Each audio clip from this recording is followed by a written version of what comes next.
So I'm trying to develop a way to cut one-piece doors, HDF one-piece doors. I mean, not to cut them. Well, actually, to cut them, but to design them in Fusion 360. And usually I'm using Panometrics for this. But with Panometrics, I design a door and I have no 3D visual of it. Using another software, I can see the trajectory of each tool, but I don't see exactly how they look. In Fusion 360, I model a 3D piece. I can see it, play with the shapes, the corners, or all the details, and then I can make a cut list based on that sculpture. So it's way more user-friendly and visual, the adjustments, rather than just math. Because in Panometrics, I just have to do math, and I go and cut it at the CNC, and then I see one of the knives, I don't know, it's not lined up with the other one. By how much? Do the math, come back, redo the file. Here, I have a visual of everything that I'm doing. And I can see even, like, I don't know. It shows me with lines in 3D exactly where what I'm doing happens. So I can correct everything at the computer rather than go and have them cut physically.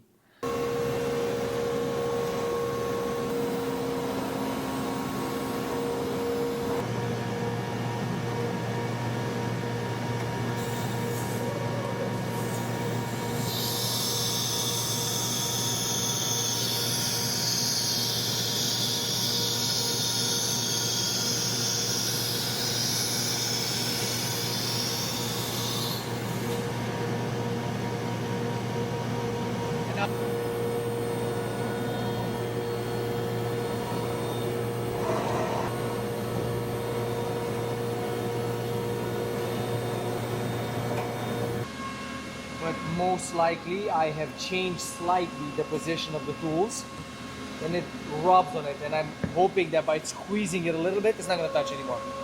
I'm hoping. We'll see.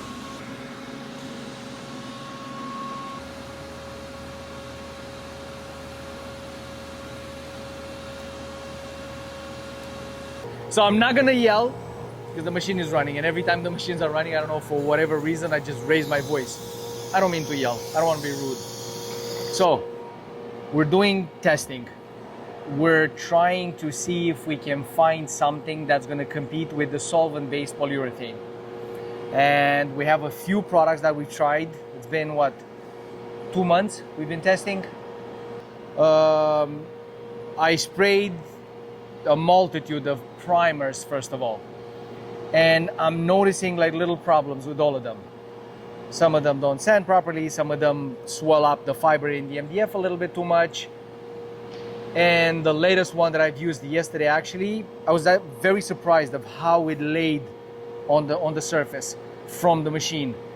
But then seeing it dried now, there's an issue with it. It doesn't take, or it's not good for the amount of paint that 4 guns are putting on it.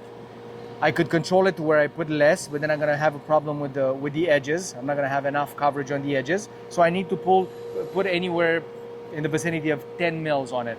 I've done 11 mils on this one, and I can see in the low spots where the paint like puddles in a way, or there's more accumulation.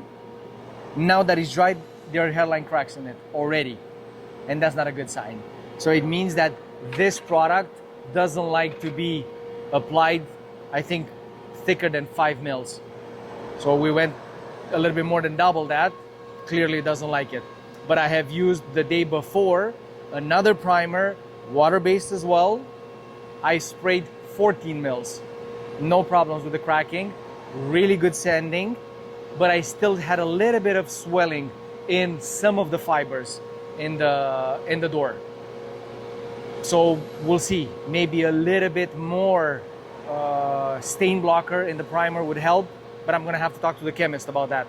See if there's something, if that's something that could be done, or it's gonna throw off completely the composition of the primer. That's a very long-winded way of saying that we're troubleshooting a lot to try to switch from our ideal base, which is solvent-based polyurethane, to water-based products. This is the trend. This is where everything is going, I think, in the future. So we want to stay ahead of the curve. The problem is this hairline crack, where the vertical plane meets the horizontal plane. This is where there was a little bit more buildup of paint than the paint likes. But the problem is that I prefer even more buildup than this. And we've had it on the other primer with no issues. This one, unfortunately, doesn't work. If you know what to look for, it's like right there. So if I make a line like this, see, it's the continuation of this line. It's all cracked. And again, it doesn't mean that the paint is gonna come off this door, but it's a brand new spray door on the best equipment that's available on the market. Why did it crack? Because if I were to ask a chemist or a paint specialist, he's just gonna tell me that you put too much primer on it, too much product. But me, I need to sand this. So I need enough material to be able to go either with a machine or with the sandpaper to make it very, very smooth for top coat. So if I don't have enough product on the door, when you sand, I'm just gonna try to be a little bit more aggressive here. And you take the dust off, you will start exposing fibers. And if there's any fiber exposed on this panel, once I put the top coat, which is water-based again, it will swell up the exposed fibers. So I need to have enough primer on the surfaces so that when it's sanded, I cut all the unevenness that was created by the swelling of the fibers to one flat surface. If I expose any of them, I'm back to square one.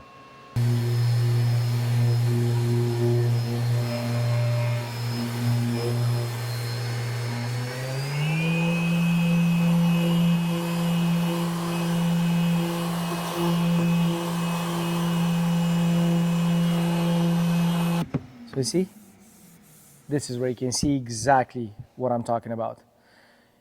There was enough material for me to sand, but some of the areas that swelled up a little bit more, I have removed the primer, therefore exposing again the tip of those fibers. So before applying any primer, all the fibers are exposed, right? So the idea would be to cover everything in primer and then sand it to a smooth finish. Because it is waterborne, the primer, it will swell up the underlayer, which is wood fiber, right? Which is in the HDF and MDF. Because they swell up and then the primer dries, they keep that shape.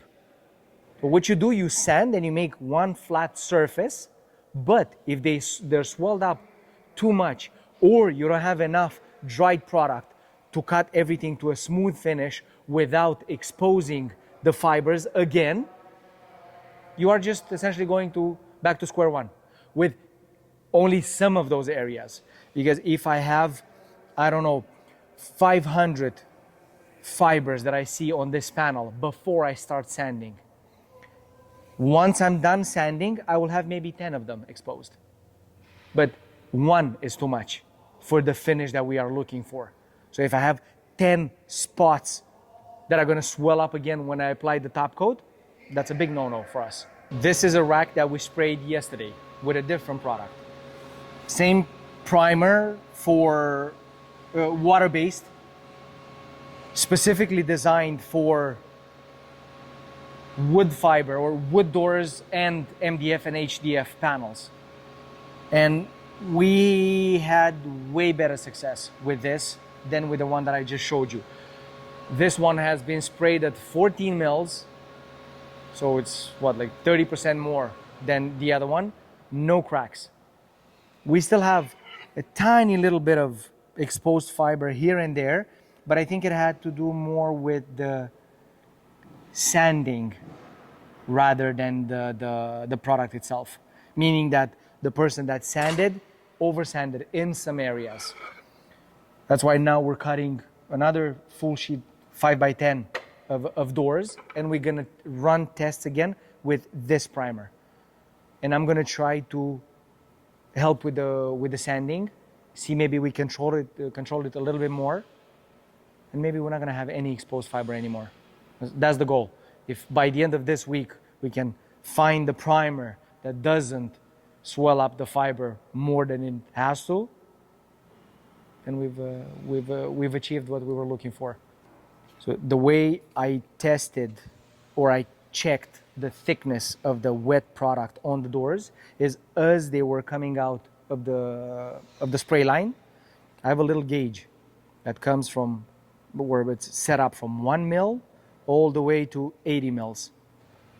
So by just simply touching this on the surface, one of those pins, or all of them, or a few of them, are going to touch the surface. Then you take it and you put it on another surface, and usually I do them on my palm. You put it there, and you see how many lines. And the line corresponds to a number that's on the gauge. And then you know that you're at whatever. And for example, for the good product, I tried it with the side that goes up to 6 mils, but all of them touched. Another panel came through. I went with the side that went to 12 mils. Did it? All of them touched. Another panel came through. I took the side that has up to 30 mil. Touched it, and number 14 would always touch. Like I did one panel, second panel, third panel. All of them were consistently at 14 mils, which is a lot of product. Even for polyurethane, the solvent-based that we use in Montreal, we don't put that much product. But this is waterborne. And I think because of the swelling, you have to apply a little bit more so that once it's dried, you have enough product to cut everything flat without exposing fiber. Look, oh, wait. The glue's not dried, that's why. No, I think it's just the screw went, because they made this. Max and Guillermo, look at this. Reinforced my riggedy rack. This is to hold pieces once they come out of the chefla. So it's I call it a spray rack or a paint rack. Look at this. This is so nice, and it's so much more rigid than the initial one. You see, projects take projects. I did it this way because I wanted to minimize the material that's being used. And I go like, I'll try, see how it feels. Way too flimsy. And even if I would have made it a little bit thicker, used MDF or plywood, we have done this in the past in Montreal. And they still, from time to time, break because they're gonna be filled with panels, so they're gonna be extremely heavy. And you always have the tendency to grab on one of the arms. So me knowing that I have to put solid wood anyway, I built the skeleton, let's say, very fragile, and then reinforced it with 2x6 and 1x3.